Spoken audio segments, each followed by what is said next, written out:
Hello, welcome to the Round Lake Library's block sign making program. Heather from Life Expressions Decor is going to show you how to paint and assemble these lovely signs from your kits.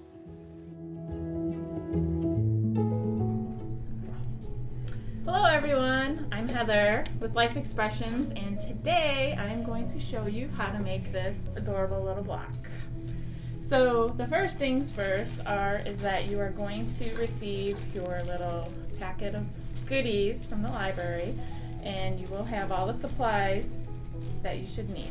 So you are going to have your piece of vinyl with some of your tape. You're going to have a block. You will have your paintbrush. There will be some paint in here for you, and then some hard instructions in case that works better for you. Some other supplies that you could have around the house would be a potential hair dryer if you would like to blow dry your paint dry. You're definitely going to need some scissors, and you're going to need something to do the scraping. I have an actual scraper, but you can use a credit card, a driver's license. You can use one of those fake cards that come in the mail. Anything like that would definitely use for a scraper. Another thing you're going to want is either a baby wipe or maybe a wet paper towel, so in case you get some paint on your hands, you can take it off right away. So first things first, I have my blank block, my paintbrush, and then of course my paint. What I'm going to do is I like to start painting the sides first because it makes it easier so you can hold it. So I'm just going to go ahead and dip. Don't put too much paint onto your brush, and then you're just going to start painting your sides. As you need more paint, just continue to dip, brush it on, and then keep going. Eventually, sometimes the paint does soak up into the brush, so you can go ahead and just kind of squeeze it out and you'll get some more paint. So once you get one side done, you then will move on to the other sides. And then you can always wipe off any excess you see on the back side or on the front side. There's really no definition as to which side is which. Just keep painting. And then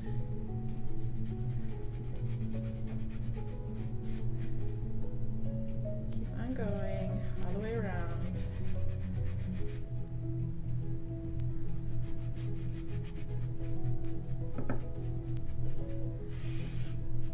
I always like to smooth it out to make sure if there's any extra paint or bubbles, it kind of takes all of that out for me. So as you see why I did the sides first, so I can kind of hold it into place, do what I need to do, smooth out my paint, get any excess, and then I can take it and I can lay it flat on my surface. This way I could do my top in nice long strokes. So then again, you're going to dip into the paint, wipe off any excess, and then you're just going to go ahead and do the top. And this is the same kind of idea of what you're going to do on the back side once the front is dry. So then you're going to go ahead and continue doing your painting. And on these blocks, sometimes depending on the color you have, you might need to do 2 coats, but I wouldn't do any more than that. Some colors coat very well, others you may need to touch up in spaces. So yeah, you can go ahead and continue painting. So here, I now have my sides painted and my top. So this just left my back. So while this is drying, once this is dry, so that's when the hair dryer would come into handy, so you can dry all of this, so then you can go ahead and flip it over and paint the back side. For my purposes, I'm going to set this off to the side, move all this paint out of the way, and see, I got paint on me. This is where my little thing comes in handy. So now, that way you don't have any paint on your hands when you're going to do any next steps.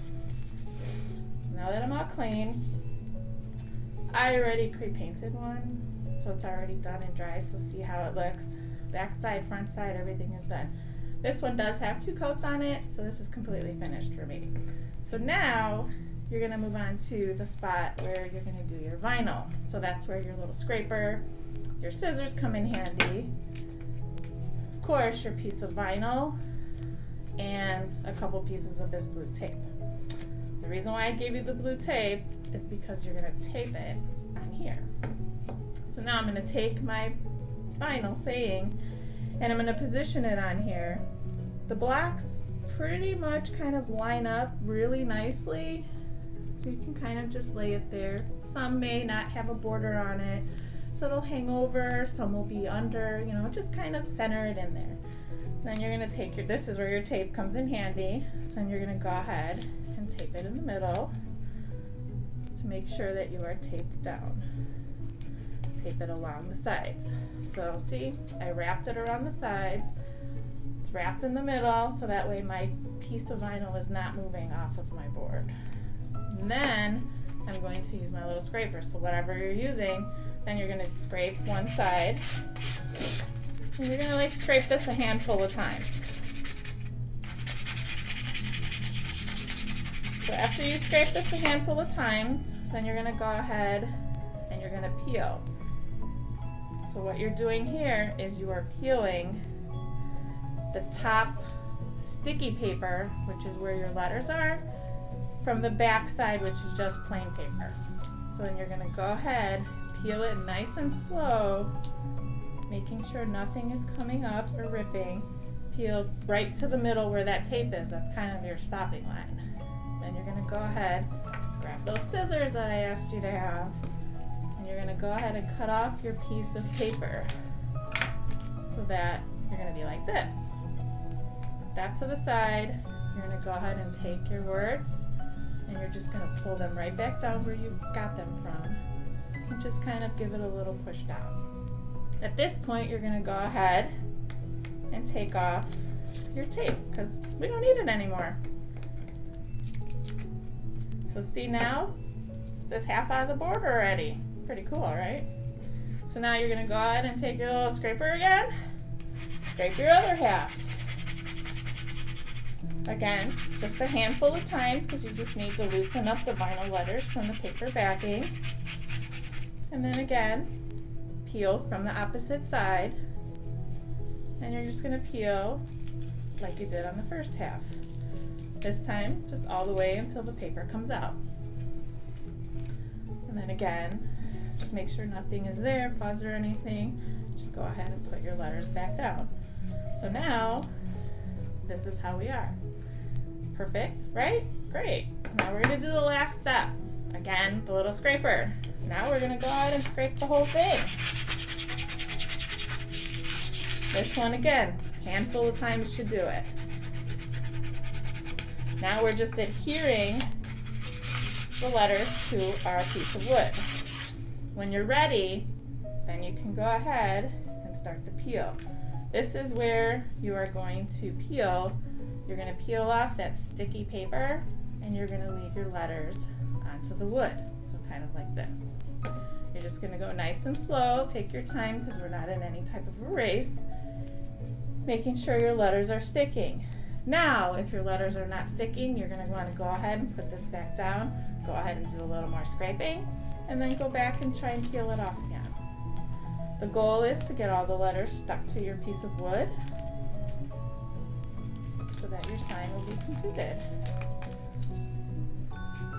And you kind of just keep going. Pull slowly, because if you pull too fast, you might pull some of your letters off. And you're almost done. So then, there we go. Nice, perfect, cute little block that you can stand up on a desk, a shelf, anywhere you'd like. It's a cute little thing. Eventually, maybe you could always put something on the back side if you wanted. It's up to you. You could probably put little hooks in there and hang it with a thing, with some ribbon or rope or something. Lots of cute ideas with these. So, totally appreciate your time today. Hope you guys have fun. If you have any questions, reach out. Later.